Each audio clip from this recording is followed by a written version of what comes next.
Hello and welcome back to my channel. My name is Taylor and today is going to be a book haul.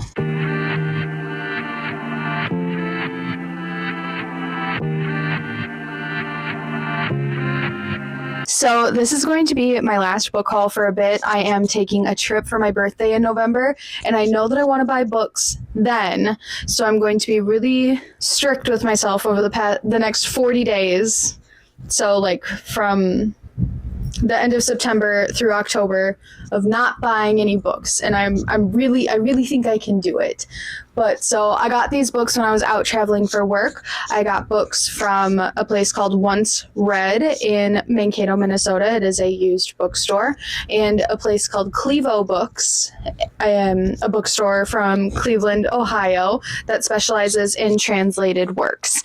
So if you like to read, or you like to crochet, or you just want to hang out, consider subscribing to the channel, giving this video a like. It really helps me out. You can also find me on Instagram at Tatey Creations for crochet content and Tatey Creations Reads for book content. Let's just hop in. So this first book is actually from the Goodwill in Mankato. I found quite a few good DVDs there, but I also found The Merchant of Venice by William Shakespeare by the Folger Shakespeare Library, edited by Barbara A. Mowat and Paul Werstein. I don't know a ton of Shakespeare. I read Julius Caesar, I believe, my sophomore year of high school. I don't remember anything about that one. And then we read Romeo and Juliet my freshman year of high school. So I don't know much Shakespeare, and I think that needs to change with wanting to know so much more about like literature and all that. I need to read some more Shakespeare. So this was only like $1. This is, a lot of Shakespeare is really popular. So I just thought, you know what, I got to start somewhere, so why not here? So that was the only book I got from Goodwill. These next books are going to be from Once Read in Mankato, Minnesota. I will say, for a used bookstore, the books were like kind of spendy, I'm not gonna lie. I guess I was looking more in like the classics and the philosophy section, so I'm not sure what other sections of the bookstore were like. It was a really cute little place, and they had a shop cat.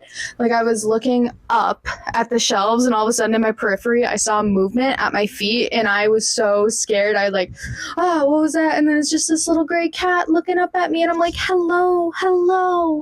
It was so sweet and so cute. So the first book that I got was The Aeneid of Virgil, a verse translation by Alan Mandelbaum. So my mom read part of the Aeneid as a part of her book club from church. From what I understand, this is another Peloponnesian War, Trojan War sort of thing. So on the back it says, Aeneas flees the ashes of Troy to found the city of Rome and change forever the course of the Western world. In literature as well, Virgil's Aeneid is as eternal as Rome itself, a sweeping epic of arms and heroism, the searching portrait of a man caught between love and duty, human feeling and the force of fate, that has influenced writers for over 2,000 years. So I thought that this would be kind of cool. I've been really drawn to like epic poems recently. So I don't know. My mom didn't say that this one was particularly difficult to read. She said it was long. And then the next one, I'm going to have to read the Divine Comedy first, but this is The Ladder of Vision, a study of Dante's comedy by Irma Brandes. And so this is a study of the Divine Comedy. So I just thought that this would be a really interesting companion to read of like what someone thinks about the Divine Comedy, because I feel like when I say like I want to read it, not too many people have read it in today's day and age. And I do think that the, like, literary critique books are kind of like underrated a little bit.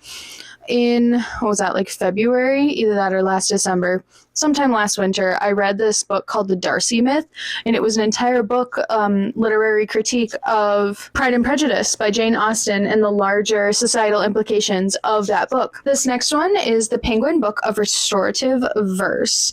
This is a book of poetry, and there's like little snippets from different things. There's like moralists and visionaries, the chroniclers, reasons of love, like just a bunch of different sort of things. There's A Woman Compliant to Venus by Anonymous, and John Dryden's The Sixth Book of the Aeneas. So just like a lot of different things that I thought might be interesting to kind of check out. I've been really interested in history and like society and the way that people thought about like life.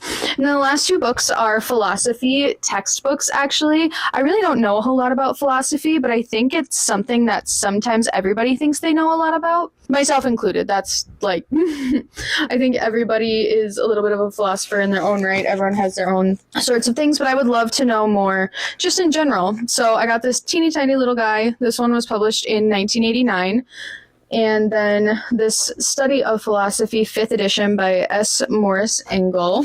And this one was published in 2002.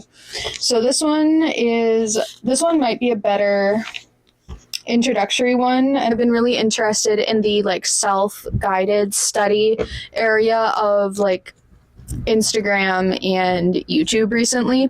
I haven't figured one out for myself yet, because I think if I put too many like restraints or like a syllabus together and all that stuff, I'm going to do all that work and then I'm going to like fall to the wayside. For myself, the best way I've learned that I like learn stuff is obviously through reading. I've read a ton of different books about like the history of the United States, queer theory and feminism and all these different things. So just, I think while textbooks can be drier, especially if I do it in like little chunks and just really take my time, I think I'll be okay. So that's what I got from Once Read in Mankato, and these last two books are from Clevo Books in Cleveland, Ohio. Clevo Books is such a wonderful bookstore. The people who work there are super, super nice, and they have books that you are not going to find anywhere else. Like, obviously, they have some of the books that everybody knows. Like, I did see, like, a Dostoevsky book. I think it was, like, The Brothers Karamazov. I want to support indie bookstores, right? And I know that I will like something in there. And it makes me look so much deeper than the covers, because not all the covers look the same, kind of like how when you walk into a Barnes & Noble, and for all intents and purposes, most romance books look the same. So you can really like find some cool things. So this first one, you've probably heard of this author.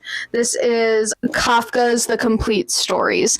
So a couple of years ago, I actually read The Metamorphosis, and let me tell you, I was not at a place in my reading journey to really appreciate the weirdness of The Metamorphosis. But Kafka, he's just a weird dude. And so I really want to dive more into his texts and just see more of what the heck's going on.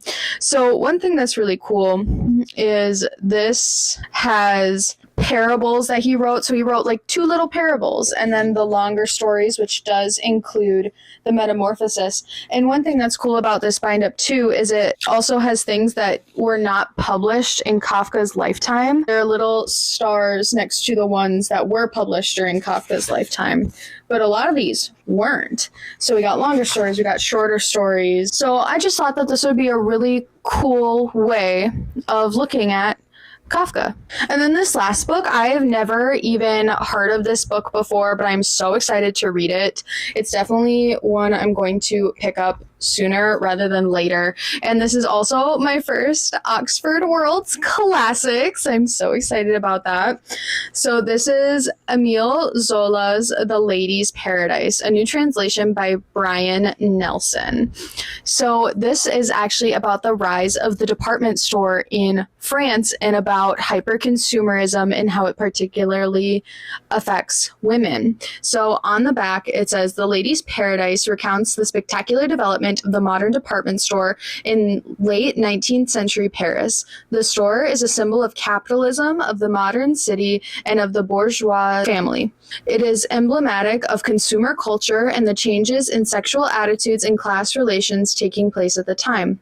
Octave Moret, the store's owner-manager, masterfully exploits the desires of his female customers. In his private life, too, he is the great seducer, but when he falls in love with the innocent Denise Baudu, he discovers she is only one of the salesgirls who refuses to be commodified. So I just thought that that was so interesting. I've been really interested in learning more about consumerism, and I've kind of been on my own little underconsumption journey over the past year or two. So yeah, I'm really excited to, dive into all of these texts. I definitely think that as I'm rounding out 2025, I have read 125 books so far this year, and I don't think I will reach this height again. I really want to try and take the pressure off of the amount of books that I read, and I want to read bigger, fatter, longer, more dense books. I really want things that I can take my time with, and obviously that's a mindset shift that is going to take me some time, but I think knowing that I already want that, I can start kind of working towards that in the future.